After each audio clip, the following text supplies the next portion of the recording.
സംവിധായകൻ വിഷ്ണുനാരായണന്റെ പുതിയ ചിത്രമായ നടന്ന സംഭവം ഇന്നലെ നടന്നതും ഇപ്പോൾ നടക്കുന്നതും നാളെ നടക്കാനിരിക്കുന്നതുമായ ഒരുപിടി സംഭവങ്ങളുടെ ആഖ്യാനമാണ്. ബിജു മേനോനും സുരാജ് വെഞ്ഞാറമൂടും മുഖ്യവേഷങ്ങളിലെത്തിയ ചിത്രത്തിൽ ബന്ധങ്ങളുടെ അടിയൊഴുക്കുകളാണ് ചർച്ച ചെയ്യുന്നത്. ഗൗരവമായ ഒരു വിഷയം ചിരിയിൽ പൊതിഞ്ഞു പറയാൻ ശ്രമിക്കുകയാണ് നടന്ന സംഭവം എന്ന ചിത്രം. ഇടത്തരക്കാരുടെ ജീവിതത്തിൽ പലതരം വ്യത്യസ്തമായ വിഹുലതകളാണുള്ളത്. അത് ശരിക്കും പറഞ്ഞാൽ നമ്മൾ പല കാര്യങ്ങളും കാണാതെ നടക്കുന്ന പല കാര്യങ്ങളുണ്ട്. ചില സിനിമകൾ പറയുമ്പോഴാണ് നമ്മുടെ ശ്രദ്ധയിലേക്ക് വരുന്നത്. ആണുങ്ങൾക്ക് പരദൂഷണം പറയാവോ, ആണുങ്ങൾക്ക് അസൂയയുണ്ടോ, ഇങ്ങനെയൊക്കെയുള്ള ചോദ്യങ്ങളൊക്കെ നമ്മുടെ സമൂഹത്തിൽ ഉണ്ട്. പക്ഷേ ആരെങ്കിലും കാണിച്ചു തരാൻ നമ്മളത് കാണത്തില്ല. അത്തരം കാര്യങ്ങളെല്ലാം പറയുന്നൊരു ചിത്രം കണ്ടവരെല്ലാം നല്ല അഭിപ്രായമാണ് പറഞ്ഞിരിക്കുന്നത്. നടന്ന സംഭവം എന്ന് പറയുമ്പോൾ അത് നടന്ന സംഭവം ആയിരിക്കും എന്ന് കാണുമ്പോൾ തന്നെ ഉറപ്പാണ്. ഇനി നടക്കാനുള്ള സംഭവമാണ്, അതിനുള്ള സാധ്യതയുണ്ട്. നടന്നുകൊണ്ടേയിരിക്കുന്ന സംഭവമാണ്. വിഷ്ണുനാരായണനാണ് ഒപ്പമുള്ളത്. യുവ സംവിധായകനാണ്. മറഡോണ എന്ന ചിത്രത്തിന് ശേഷമാണ് അദ്ദേഹം നടന്ന സംഭവത്തിലേക്ക് എത്തിയിരിക്കുന്നത്. ചിത്രം ചെറിയ ചിത്രമാണെങ്കിലും കണ്ടവരെല്ലാം നല്ല അഭിപ്രായമാണ് പറഞ്ഞത്. അതെ. ഇത് നടക്കാൻ സാധ്യതയുള്ളതോ നടന്നതോ അതുകൊണ്ട് നടന്നുകൊണ്ടിരിക്കുന്നതായ സംഭവമാണ്. എന്താണ് നമ്മൾ ഈ സിനിമയുടെ ഈ കഥയിലേക്ക് തന്നെ എത്തിപ്പെടാൻ കാരണമായത്?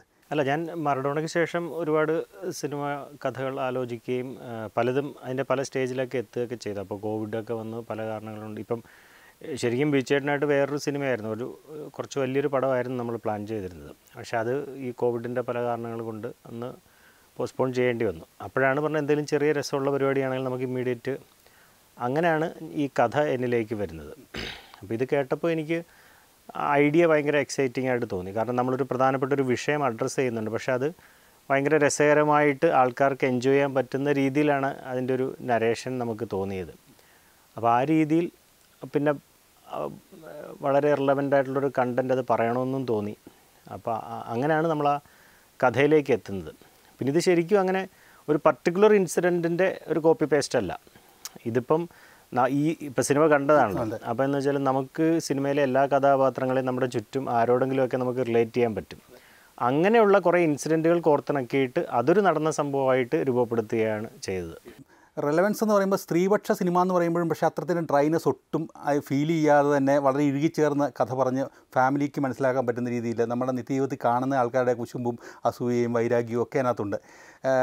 പ്രധാനമായിട്ടും സുരാജ് വെഞ്ഞാറമൂട് ശരിക്കും പറഞ്ഞാൽ നായകനായിട്ട് ഇപ്പോൾ ഒരു കൊടും വില്ലനായി മാറുന്ന രീതിയിലോട്ടുള്ളൊരു ആ സിനിമയിൽ അദ്ദേഹം വില്ലിങ് ആയിരുന്നു. ശരിക്കും പറഞ്ഞാൽ ഇത്രയും ഈ ഒരു കഥാപാത്രം പറഞ്ഞപ്പോഴെന്തായിരുന്നു ഇത്ര നെഗറ്റീവ് ഷെയ്ഡാണല്ലോ ഉള്ളത്? അല്ല, ഇതിൻ്റെ ഒരു പ്ലസ് എന്ന് വെച്ചാൽ ഇപ്പം ഞാൻ ഈ കഥ കേൾക്കുന്നു വെച്ചാൽ അതിനുശേഷം ബീച്ചേട്ടൻ ഈ ക്യാരക്ടർ ചെയ്താൽ, കാരണം അതിൻ്റെ ഒരു കാര്യം എന്ന് വെച്ചാൽ ഉണ്ണിയേട്ടൻ എന്ന് പറയുന്ന ക്യാരക്ടർ എല്ലാവർക്കും ഇഷ്ടപ്പെടുന്ന ഭയങ്കര ലവബിൾ ആയിട്ടുള്ള ഭയങ്കര ക്യൂട്ടായിട്ടൊരു ക്യാരക്ടറാണ്. ഇപ്പോൾ ബീച്ചേട്ടനെ പോലെ ഒരാളാണെങ്കിൽ അത് ഓൾറെഡി നമുക്ക് അങ്ങനെ ഒരു ഇമേജ് ഉണ്ട്.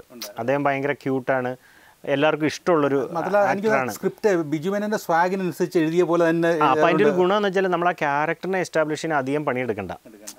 അദ്ദേഹം ആയതുകൊണ്ട് അത് ഓട്ടോമാറ്റിക്കലി ഓർഗാനിക്കലി വന്നോളും. അപ്പോൾ മറ്റ് ക്യാരക്ടർ ആര് ചെയ്യുമെന്നുള്ളൊരു ആലോചന വന്നപ്പോഴാണ് പല പേരുകളും നമ്മൾ ആലോചിക്കുക. അങ്ങനെ സുരാജ് ചേട്ടനോട് പറഞ്ഞു നോക്കാം എന്നുള്ള രീതിയിലാണ് പറയുന്നത്. അപ്പോൾ അദ്ദേഹവും അത് ഈ രണ്ട് ആർട്ടിസ്റ്റും ഇപ്പോൾ അതുപോലെ ലിജോ മോളാണെങ്കിലും ഈ സബ്ജക്റ്റ് പറയുമ്പോൾ അവർക്ക് ഇതൊരു എൻ്റർടൈനറായിട്ടാണ് നമ്മൾ ട്രീറ്റ് ചെയ്യുന്നതെന്നും, പക്ഷേ അതിനുള്ളിൽ ഭയങ്കര ശരിക്കും നടന്നൊരു സംഭവം ഉണ്ടല്ലോ, അത് ഭയങ്കര രസകരമായിട്ട് ബ്ലെൻഡ് ചെയ്തിട്ടുണ്ടെന്നുള്ളതും, പിന്നെ അവർക്കും ആ സബ്ജക്റ്റിനോടും അത് പറയേണ്ട ഒരു ആവശ്യകത ഉണ്ടെന്നുള്ളൊരു അവരുടെ ഒരു ബോൾഡ് ഡിസിഷൻ ഇതിനകത്തുണ്ട്. ഇപ്പം ഞാനും ഇതിൻ്റെ പ്രൊഡ്യൂസറോ റൈറ്ററോ ഒക്കെ ചെയ്തതിൻ്റെ കൂട്ടി തന്നെ അവരുടെ ഭാഗത്തു നിന്നും ഒരു ബോൾഡായ ഡിസിഷൻ ആയതുകൊണ്ടാണ് ഈ സിനിമ ഈ രൂപത്തിൽ നമുക്ക് കാണാൻ പറ്റുന്നത്. ഇപ്പം പുതുതലമുറയൊക്കെ നമ്മുടെ റിലേഷൻഷിപ്പിനെ വീണ്ടും വിഭജിച്ചുകൊണ്ട് നമ്മളിപ്പോൾ പറയുമ്പോൾ തന്നെ situationship, bestie, long time relationship എന്നുള്ള രീതിയിലുള്ള ടേമുകളും അത്തരം ഡിസ്കഷൻസൊക്കെയാണ്. ഇപ്പം ഈ സ്ത്രീ സൗഹൃദങ്ങളാണ് പ്രധാനമായിട്ട് നമ്മൾ ഈ സിനിമയിൽ പറയുന്നത്. അതിനകത്ത് പുരുഷൻ്റെ ഒരു എന്താ പറയുക ഒരു അരക്ഷിതാവസ്ഥയുണ്ട്, പ്രത്യേകിച്ച് സ്ത്രീ സൗഹൃദത്തിൽ വേറൊരാൾ പോകുമ്പോൾ. ഇപ്പോൾ ഈ സിനിമ അഡ്രസ്സ് ചെയ്യാൻ സീരിയസ് ആയൊരു വിഷയമാണെങ്കിൽ ഒരു കോമഡി ട്രാക്ക് വേണം എന്നുള്ളൊരു എന്തുകൊണ്ടാണ് അങ്ങനെ തിരഞ്ഞെടുക്കാൻ തീരുമാനിച്ചിരുന്നത്? പൊതുവിൽ റിലേഷൻഷിപ്പിനെ എങ്ങനെയാണ് സിനിമ കാണുന്നത്? അല്ല, നമ്മൾ സംസാരിക്കുന്ന വിഷയം വളരെ സീരിയസ് ആണ്. റിലേഷൻഷിപ്പിനെ പറ്റി വളരെ ഓപ്പണായിട്ടൊരു ഡിസ്കഷനായിട്ടാണ് നമ്മൾ പ്ലേസ് ചെയ്തിട്ടുള്ളത്. പക്ഷേ അത് നമ്മൾ ഒരു പരിധി കഴിഞ്ഞ് സീരിയസ് ആയി കഴിഞ്ഞാൽ അത് ആൾക്കാരിലേക്ക് എത്താൻ നമുക്ക് കുറച്ച് ബുദ്ധിമുട്ടായിരിക്കും. അത് മാത്രമല്ല, ഇപ്പം നമ്മൾ വിശ്വസിക്കുന്നത് നമ്മൾ പറയേണ്ട ഒരു കണ്ടൻറ്റിനെ രസകരമായിട്ട് അവതരിപ്പിക്കുമ്പോൾ അത് കൂടുതൽ ആൾക്കാർക്കത്, ഇപ്പോൾ സിനിമ കാണുന്ന എല്ലാവരും പറയുന്ന ഏതാണ്, ഇതൊരു എൻ്റർടൈനറാണ്, പക്ഷേ പറയേണ്ട വിഷയം അലോസരപ്പെടുത്താതെ വളരെ ബ്ലെൻഡ് ചെയ്ത് നമ്മൾ പറയേണ്ട രീതിയിൽ വളരെ ക്ലാരിറ്റിയിൽ അത് മാത്രം പ്രസൻറ്റ് ചെയ്ത് പോയിട്ടുണ്ട്.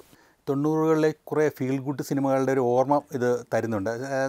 അത് നമുക്ക് തോന്നിയതാണോ അതോ നേരത്തെ തൊട്ട് അത്തരം സിനിമകൾ താല്പര്യമുണ്ടായിരുന്നു, ഇൻസ്പിറേഷനൊക്കെ ഉണ്ടായിരുന്നു അത്തരം സിനിമകൾ? ഞാൻ പ്രധാനമായിട്ട് അയലത്തെ അദ്ദേഹം അല്ലെങ്കിൽ സത്യനന്ദിക്കാടിൻ്റെ സിനിമകളുടെയൊക്കെ ഒരു കുടുംബ പശ്ചാത്തലമൊക്കെ ഉണ്ടല്ലോ, ആളുകൾ തമ്മിൽ ഒരു അർബൻ കോളനിയിൽ താമസിക്കുമ്പോൾ ഉണ്ടാകുന്ന വിഷയങ്ങളൊക്കെ.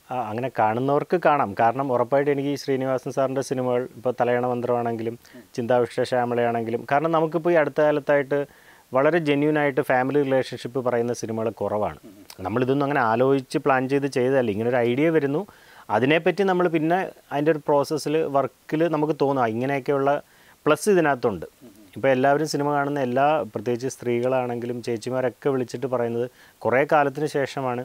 ഇപ്പം നമ്മളിതിനകത്ത് കൃത്യമായി 2 ഫാമിലി പറയുന്നുണ്ട്. ഇപ്പോൾ അജിത്തേട്ടൻ്റെ ഒരു ഫാമിലി ഉണ്ട്, അവരുടെ റിലേഷൻഷിപ്പിൽ അത്ര കണക്റ്റഡ് അല്ല. ഇപ്പുറത്ത് ഒരു റോൾ മോഡൽ ഫാമിലി എന്നൊക്കെ പറയാൻ പറ്റുന്ന ഒരു ഫ്യൂച്ചറിസ്റ്റിക് ഹസ്ബൻഡ് ആൻഡ് വൈഫാണ്. ഒരു എല്ലാം ഷെയർ ചെയ്യുന്ന ഫ്രണ്ട്സായിട്ടാണ് ഉണ്ണിയേട്ടനും വൈഫും നമ്മളിതിനകത്ത് വരുന്നത്. അപ്പോൾ ആ 2 ഫാമിലിയെ വെച്ചിട്ട് വേണം നമുക്ക് കഥ പറയാനെന്ന് തോന്നി. കാരണം അതെല്ലാവർക്കും റിലേറ്റ് ചെയ്യും. ഒന്നുകിൽ ഇങ്ങനെ സംഭവിക്കാം, അല്ലെങ്കിൽ ഇങ്ങനെ സംഭവിക്കാം. ഈ ജോണി ആൻ്റണി ചോദിക്കുന്നുണ്ട്, നല്ലവനാണ് ഉണ്ണി, ശരിക്കും നല്ലവനായ ഉണ്ണി തന്നെയാണോ എനിക്ക് സംശയമുണ്ടെന്ന് പറഞ്ഞു. പണ്ടത്തെ സിനിമകളിലെല്ലാം അവസാനം വരുമ്പോഴത്തേക്ക് ഈ ക്യാരക്ടർ നെഗറ്റീവ് ഷെയ്ഡിലോട്ട് പോകുന്നതാണ് പൊതുവെ കാണാറുള്ളത്. ഇപ്പോഴത്തെ കണ്ടീഷനിൽ ശരിക്കും ഇത്തരം ക്യാരക്ടറിനെ പോസിറ്റീവായിട്ടാണ് പറയുന്നത്. ടൈലൻ്റ് ആകുമ്പോഴത്തേക്ക് അച്ഛ ഇനി വീണ്ടും സ്കൂൾ മാറ്റാൻ അനുവദിക്കരുത് എന്ന് മകൾ പറയുമ്പം യഥാർത്ഥത്തിൽ ഈ ക്യാരക്ടറിൻ്റെ ഇനിയും ബാക്കി മിച്ചം വരാനുണ്ടോ? ശരിക്കും സംവിധായകൻ്റെ മനസ്സിൽ ഇയാൾ പൂർണ്ണമായൊരു പോസിറ്റീവ് കഥാപാത്രമാണോ ഈ ഉണ്ണിയേട്ടൻ എന്ന് പറയുന്നത്? അല്ല, അത് ശരിക്കും നമുക്കും അറിയില്ല. നമുക്കിപ്പോൾ ഒരാളെ എത്രത്തോളം അറിയാൻ പറ്റും? നമുക്ക് ഇപ്പം നമ്മളുടെ ശരികൾ ഉണ്ണിയേട്ടൻ്റെ ഭാഗത്താണ്. ഇപ്പോൾ പക്ഷേ സിനിമ കാണുന്ന കുറേ പേർ പറയുന്നുണ്ട് അത് അജിത്തേട്ടൻ്റെ ഭാഗത്തും ശരികളുണ്ടെന്ന്. ഇത് നമ്മളെങ്ങനെ ഇതിനെ നോക്കി കാണുന്നു എന്നുള്ള രീതിയിലാണ്. അവരെ സംബന്ധിച്ച് ആ ഇഷ്യൂ കാരണം അവർക്ക് അവിടുന്ന് ഷിഫ്റ്റ് ചെയ്യേണ്ടി വന്നു. അത് ഇയാളുടെ ക്യാരക്ടറിൻ്റെ മൈനസായിട്ടാണ് ചിലപ്പോൾ ആ കുഞ്ഞ് വിചാരിക്കുന്നത്. കാരണം ഇനി അടുത്തൊരു സ്കൂളിൽ ഷിഫ്റ്റ് ചെയ്യണം. പക്ഷേ അയാൾ അതുകൊണ്ടൊന്നും മാറാൻ സാധ്യതയില്ല. അയാൾ ആ ഓർഗാനിക്കലി ബിഹേവ് ചെയ്ത് പോകുമെന്നാണ് നമുക്ക് മനസ്സിലായിട്ടുള്ളത്. ഈ ചെറിയ സിനിമയാണെങ്കിൽ ഈ കഥാപാത്രങ്ങളുടെ ഒരു ഇഴയെടുപ്പം, പ്രത്യേകിച്ച് ബിജു മേനോനും അല്ലെങ്കിൽ ഇവർക്ക് വേണ്ടി ഉണ്ടാക്കിയൊരു കഥാപാത്രം പോലെ തന്നെ അത് ഫീൽ ചെയ്ത് പോകുന്നുണ്ട്. എങ്ങനെയുണ്ടായിരുന്നു ഇവർക്ക് സിനിമയിലോട്ട് വന്ന ശേഷം ഇവർ ശരിക്കും അതിന് കണ്ട ശേഷം, ഫിലിം കണ്ട ശേഷം അല്ലെങ്കിൽ സിനിമ പൂർത്തിയായ ശേഷം ഇവരുടെ ഒരു പ്രതികരണം എന്തായിരുന്നു? ഇവർക്കത് ആ സിനിമ എത്രത്തോളം ഉൾക്കൊണ്ടാണ് ഇവർ ചെയ്തത്? സംവിധായകൻ എന്നുള്ള നിലയിൽ നോക്കുമ്പോൾ അവരുടെ ഒരു പ്രതികരണം എങ്ങനെയായിരുന്നു? അവർ ഹാപ്പി ആയിരുന്നു. ഇപ്പം ബിജുചേട്ടനും ജോണി ചേട്ടനും ഒരുമിച്ചാണ് പടം കണ്ടത്. നമ്മളൊരു പ്രിവ്യൂ പോലെ ഭയങ്കര ഹാപ്പി ആയിരുന്നു. കാരണം എന്ന് വെച്ചാൽ അവർക്കും ഈ പറഞ്ഞൊരു കണ്ടൻറ്റ് വളരെ രസച്ചരട് പൊട്ടാതെ എങ്ങനെ പറയും എന്ന് നമ്മൾ ഷൂട്ട് ചെയ്യുമ്പോഴാണെങ്കിലും എല്ലാം ഡിസ്കസ് ചെയ്താണ് പോകുന്നതെങ്കിലും ഇതിൻ്റെ ഒരു ഫൈനൽ ഔട്ട് വരുന്നത് വരെ ഒരു ടെൻഷൻ ഉണ്ടാവുമല്ലോ. പക്ഷേ പടം കണ്ടു കഴിഞ്ഞപ്പോൾ അവർ ഭയങ്കര ഹാപ്പി ആയിരുന്നു. നമ്മളെന്താണോ പറയാൻ ഉദ്ദേശിച്ചത് അത് വളരെ നീറ്റായി പറഞ്ഞു എന്നാണ് രണ്ടുപേരും പറഞ്ഞത്. ഒന്ന്, നമ്മൾ 2 മണിക്കൂറേ ഉള്ളൂ റണ്ണിങ് ടൈം. നമ്മൾ പറയേണ്ട മാറ്റർ മാത്രം ഫോക്കസ് ചെയ്താണ് നമ്മൾ എഡിറ്റിൽ നമ്മൾ മുന്നോട്ട് പോയത്.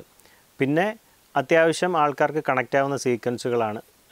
ഒരു തരത്തിലല്ലെങ്കിൽ മറ്റൊരു തരത്തിൽ ഇതിനകത്ത് വരുന്ന ക്യാരക്ടേഴ്സിനെയൊക്കെ നമുക്ക് പരിചയമുള്ളതോ അല്ലെങ്കിൽ ചുറ്റും കാണുന്നതൊക്കെയാണ്. അപ്പോൾ അതുകൊണ്ട് ആ ഒരു കമ്മ്യൂണിക്കേഷൻ സ്ക്രീനിൽ ത്രൂ ഔട്ട് ഉണ്ടായിരുന്നു എന്നാണ് എനിക്ക് മനസ്സിലാകുന്നത്. പിന്നെ ഇവരുടെ പെർഫോമൻസ്, ഇപ്പോൾ ബിജുചേട്ടനാണെങ്കിലും ഇപ്പോൾ സുരാജേട്ടനാണെങ്കിലും ലിജോ മോളാണെങ്കിലും എല്ലാവരും ആ ക്യാരക്ടറിനോട് അത്രമാത്രം അടുത്ത് അല്ലെങ്കിൽ അവരായി തന്നെ ആ ക്യാരക്ടറായി തന്നെ നമുക്ക് ഫീൽ ചെയ്യുന്നുണ്ടായിരുന്നു. എനിക്ക് തോന്നുന്നത് അങ്ങനെ ഒരു ടോട്ടലി ഒരു എൻഗേജിങ് ആയിട്ട് പോവുകയും